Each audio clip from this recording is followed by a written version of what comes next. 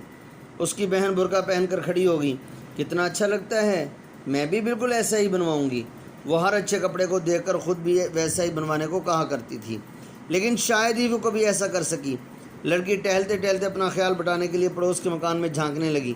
اس نے دیکھا گوبر سے لیپے پتے آنگن میں بانس کی کھری چارپائی پر کوئی تہبند باندھے اوندھا پڑا دھوپ لے رہا تھا۔ گوبر سے لیپے پتے پلستر کیے ہوئے، آنگن صحن، کھردری،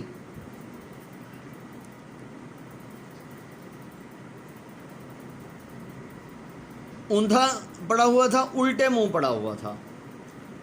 مطلب اس کا یہ ہے کہ آج کل بھی دیہاتوں کے اندر مٹی اور گوبر کو مکس کر کے اس کا صحن بنایا جاتا ہے اور دیواروں پر اس کو لیپ دیا جاتا ہے۔ تو اس طرح کا اس وقت اس رواج کے اعتبار سے حاجرہ مسرور بتا رہی ہیں کہ صحن جو تھا وہ گوبر اور مٹی سے مکس کر کے، گوبر اور مٹی کو مکس کر کے صحن اس کے اندر اس کا پلستر کیا ہوا تھا، اور اس صحن پر چارپائی بچھائی ہوئی تھی، اور اس چارپائی کے اوپر ایک لڑکا الٹے منہ دھوپ لے رہا تھا، دھوپ کے اندر لیٹا ہوا تھا۔ چارپائی پر سرہانے کی طرف بیڑی کا بنڈل، بیڑی یعنی جس کو آج کل نسوار وغیرہ کہتے ہیں، بیڑی کا بنڈل اور دیا سلائی کی ڈبیاں رکھی ہوئی تھی۔ پھوس کے چھپر میں ایک ادھیڑ عمر کی عورت بیٹھی باجرے کی موٹی موٹی روٹیاں تھوپ رہی تھی، یعنی روٹیاں پکا رہی تھی۔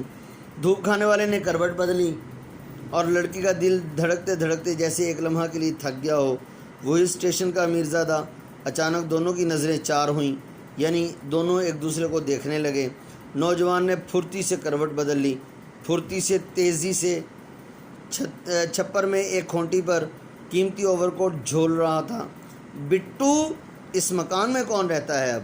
لڑکی نے اپنی بہن سے سوال کیا، جو برقع پہنے اب تک یہی معلوم کر رہی تھی کہ کیسی لگتی ہے۔ ایک بیوہ اور اس کا ایک لڑکا بھی ہے، شہر میں پڑھتا ہے۔